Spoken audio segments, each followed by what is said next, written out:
AITC రాష్ట్ర అధ్యక్షులు రవీంద్రనాథ్ గారికి, జనరల్ సెక్రటరీ వెంకట సుబ్బయ్య గారికి, సిపిఐ రాష్ట్ర కార్యదర్శి జాతీయ కార్యదర్శి కె రామకృష్ణ గారికి కూడా ఈ సందర్భంగా ధన్యవాదాలు, శుభాకాంక్షలు. ఈ డైరీ ఆవిష్కరణ మొదట్లో కామెంట్స్ కేవలం ఒక 10-20 మందితోనే ఏఐటీసీ అంటే గొల్లపూడి ఆఫీసులో ఓపులేస్ గారు రవీంద్రనాథ్ గారితో మేము ఆవిష్కరించేవాళ్ళం. అది తిరుపతిలో డైరీ ఆవిష్కరణ సందర్భంగా మనం విద్యుత్ రంగంలో విస్తరించాలని చెప్పి ఆనాడు అందరం మాట్లాడుకున్నాం. అదే పంతాలోనే ఇవాళ విద్యుత్ రంగంలో కేవలం జన్కోలలోనే ఉత్పత్తి కేంద్రాలలోనే ఉన్న electricity staff and workers union అది దశల వారీగా విస్తరించి 3 డిస్కంలలో ఈపీలో, ఎస్పీలో, సిపిలో అలాగే ట్రాన్స్కోలో కూడా మనం విస్తరించడం జరిగింది. ఆ తర్వాత కాంట్రాక్టు కార్మిక సంఘం కూడా మనం విద్యుత్ రంగంలోని చాలా పెద్ద సంఘంగా మనం ఇవాళ అవతరించాం.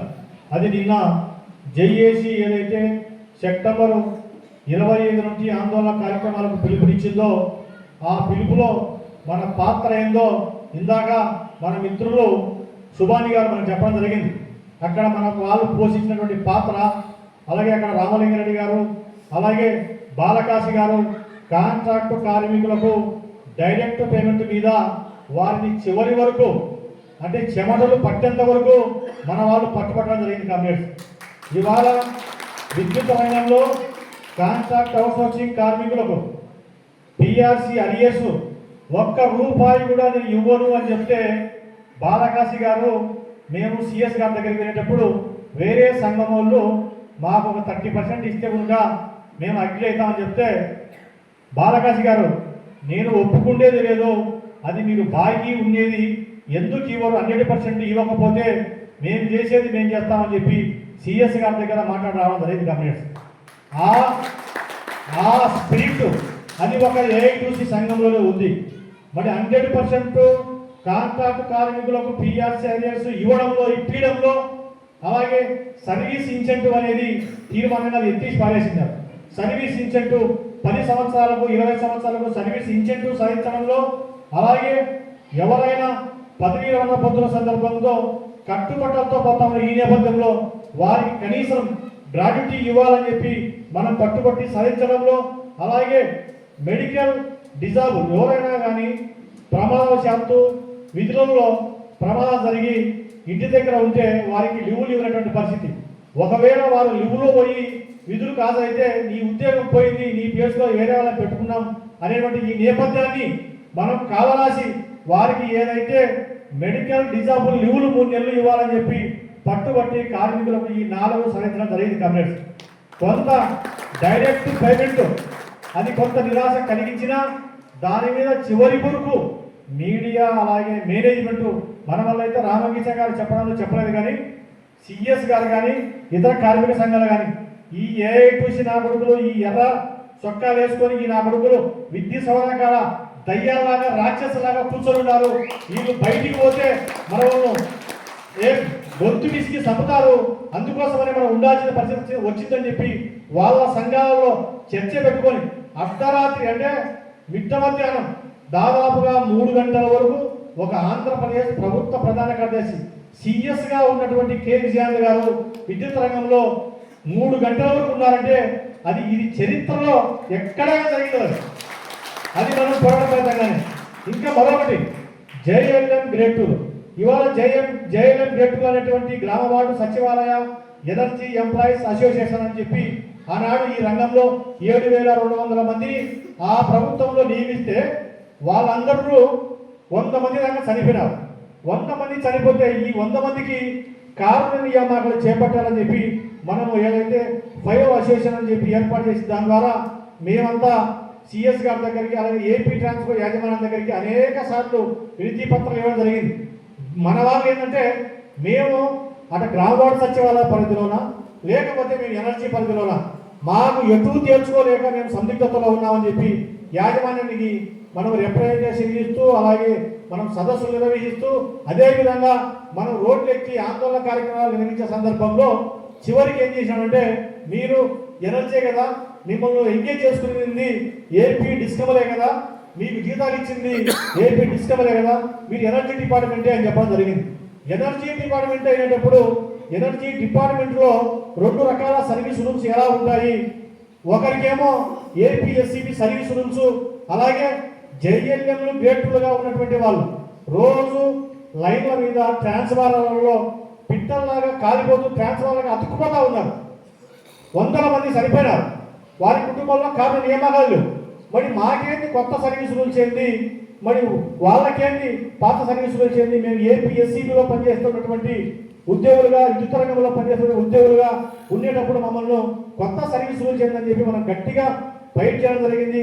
దాని ద్వారా నోటీస్ ఇచ్చి రోడ్లు ఎక్కి జూలై 21వ తారీఖున ఈ రాష్ట్రంలో 7,200 మంది ఎవరైతే గ్రామ వార్డు సచివాలయంలో పరిధిలో ఉన్నటువంటి కార్మికులు, జేఎల్ఎం గ్రేటులు అనేటువంటి పిలువబడే కార్మికులు విద్యుత్ రంగంలోనే మీరు అని చెప్పినప్పుడు యాజమాన్యాన్ని మనం అల్టిమేటం జారీ చేసి మనం జూలై 21న 5,000 మందితో విజయవాడలో చెలో విజయవాడ కార్యక్రమం నిర్వహించాం.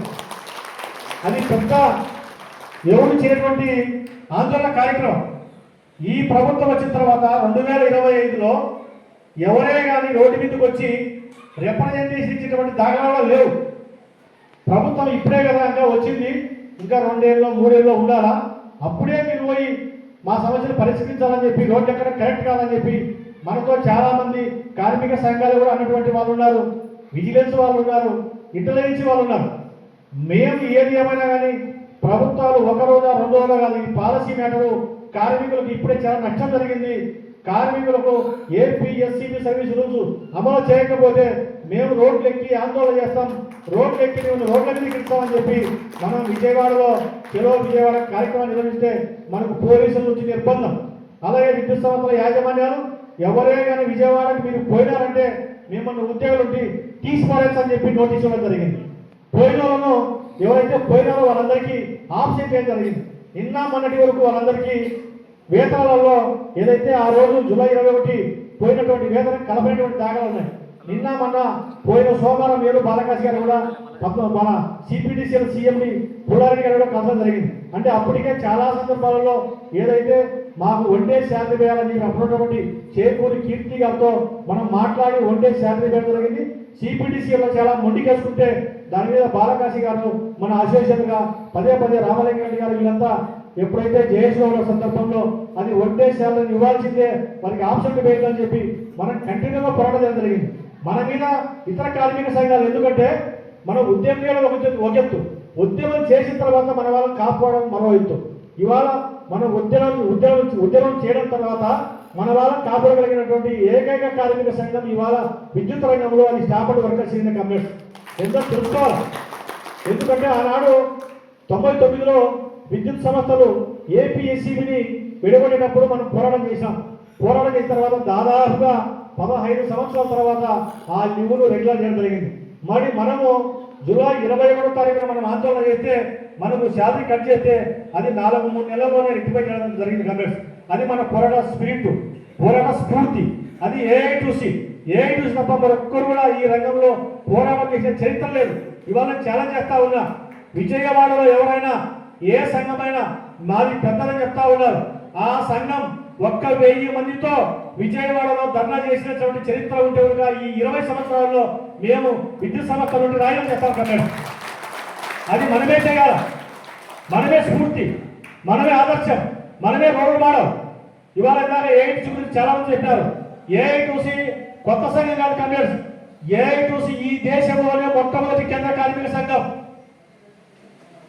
1920 అక్టోబర్ 31న నేటి వాణిజ్య రాజధాని ముంబై నగరంలో ఆవిర్భవించింది.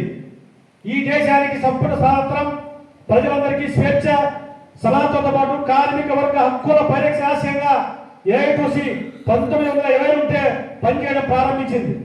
ఒకవైపు బ్రిటిష్ సామ్రాజ్యవాదంతో, మరోవైపు స్వదేశీ పెట్టుబడిదారులతో అల్లుపేరగని విరామం లేని పోరాటం చేసిన చరిత్ర ఒక ఏఐటీసీకే ఉంది. ఎన్నో కార్మిక చట్టాల ఆవిర్భావంలో ఏఐటీసీ ఒకటే రూపుసిపోయింది కమ్యూనిస్ట్. కార్మిక రక్షణ చట్టం 1920, 1926 ఇండియన్ ట్రేడ్ చట్టం 1936, కనీస వేతన చెల్లింపు చట్టం 1936 ఉద్యోగ స్థాయి నియామక చట్టం, 1948 కనీస వేతన చట్టం, ఈఎస్ఐ చట్టం, గ్రాడ్యుయేట్ చట్టం, ప్రసూతి పరిణామ చట్టం, సేల్స్మెన్ చట్టం, ఇలా అనేక కార్మిక చట్టాలలో ఈ దేశంలో కీలక పాత్ర రూపశిల్పైంది ఒక ఏకూచే. ఇవాళ విద్యుత్ రంగంలో 1950లోనే మనం నిర్మించడం జరిగింది. 29 రాష్ట్రాల్లో ఇవాళ ఏఐఎఫ్ఈఈ ఆల్ ఇండియా ఎలక్ట్రిసిటీ ఫెడరేషన్ ఏర్పాటు చేసి 29 రాష్ట్రాల్లో విద్యుత్ రంగంలో ఉద్యోగ కార్మికుల హక్కుల కోసం పనిచేస్తున్నటువంటి ఏకైక కార్మిక సంఘం అది ఏఐటీసీ కమ్యూనిస్ట్. ఇవాళ ఆంధ్రప్రదేశ్లో కూడా మన కింది స్థాయి నుండి, డివిజన్ స్థాయి నుండి, జిల్లా స్థాయి నుంచి, కంపెనీ స్థాయి నుండి రాష్ట్ర స్థాయి వరకు మనం సభ్యత్వం తీసుకోవాలి. ఈ సంఘాన్ని ప్రభుత్వం చేయాల కార్మికుల హక్కుల పరిరక్షణ ఆశయంగా ఇవాళ పనిచేయాల్సిన అవసరం ఉంది కమ్యూనిస్ట్. ఇవాళ ఏఐటీసీ డైరీ అనేది కేవలం మనం ఒక ఐడెంటిటీ కోసమే. ఇవాళ కార్మికుల హక్కులను కాలరాస్తూ మరోవైపు విద్యుత్ సంస్థలను కారు చౌకగా కార్పొరేట్గా అమ్ముతా ఉన్నారు. 2003 విద్యుత్ చట్టం దాని సవరణ పేరుతో 2022లో పార్లమెంటులో బిల్లులో ప్రవేశపెట్టడం జరిగింది. దాన్ని వ్యతిరేకిస్తూ ఢిల్లీలో ఏఎఫ్పిఎం ద్వారా ఆల్ ఇండియా ఎలక్ట్రిసిటీ ఫెడరేషన్ ద్వారా 1,00,000 మందితో ఉద్యమం చేయడం జరిగింది. ఆనాడు దాన్ని ఉపసంహరించుకోవడం అయింది.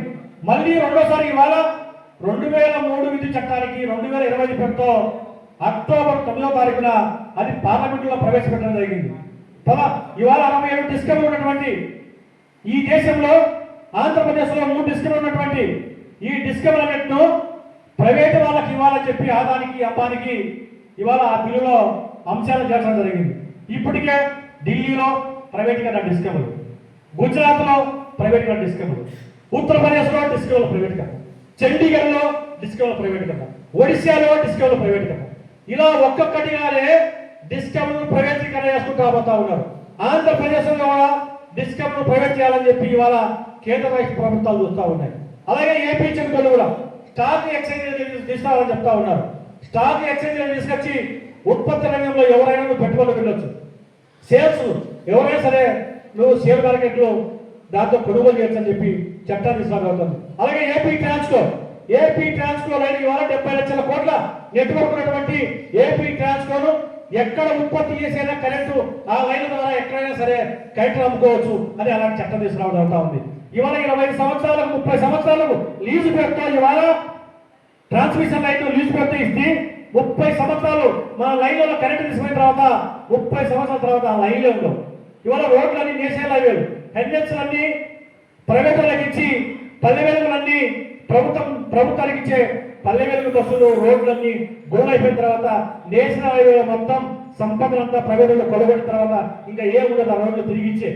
అలాంటి చట్టాన్ని ఇవాళ పార్లమెంటులో విద్యుత్ చట్టాల బిల్లులో ప్రవేశపెట్టడం జరిగింది కాంగ్రెస్. ఇవాళ డిస్కమ్లో ఉన్న వాళ్ళందరికీ ప్రైవేట్ డిస్కమ్ రాబోతా ఉన్నాయి. ఉపాధి భ్రగమైపోతా ఉంది. ఉన్న ఉద్యోగాలు ఎక్కడ పోయి కొత్త ఉద్యోగాలు వచ్చే పరిస్థితి లేదు. మనకు పరిమాణం పెరుగుతూ ఉంది. ఇవాళ ఇవన్నీ కాపాడుకోవాల్సిన బాధ్యత కార్మిక వర్గంపై ఉంది. అలాగే కార్మిక సంఘాలలో ఒక్క ఏఐటీసీ ఒక్కటే దీని మీద పోరాటం చేసే శక్తి కానీ యుక్తి కానీ మన ఖండిత కానీ మనకు ఉంది. కాబట్టి మనం ఏఐటీసీలో సభ్యత్వం తీసుకోవాలా, ఏఐటీసీని బలోపేతం చేయాలా. స్టాఫ్ అండ్ వర్కర్స్ అనేవిగా ఇవాళ ప్రధానంగా జైలం గట్టులు అనే వాళ్ళు ప్రతి జిల్లాలో స్టాఫ్ అండ్ వర్కర్స్ యూనియన్లో సభ్యత్వం తీసుకోవాలా. నాయకత్వం లేచాక మీరే రాజు, మీరే మంత్రి కన్వర్స్ అందరూ కూడా కలిసి పనిచేయాల్సిన అవసరం ఉందని చెప్పి ఈ సందర్భంగా తెలియజేసుకుంటూ నాకు ఈ అవకాశం ఇచ్చిన అధ్యక్షుల వారికి ప్రత్యేకంగా ధన్యవాదాలు తెలుపుకుంటూ జై హింద్ కన్వర్స్.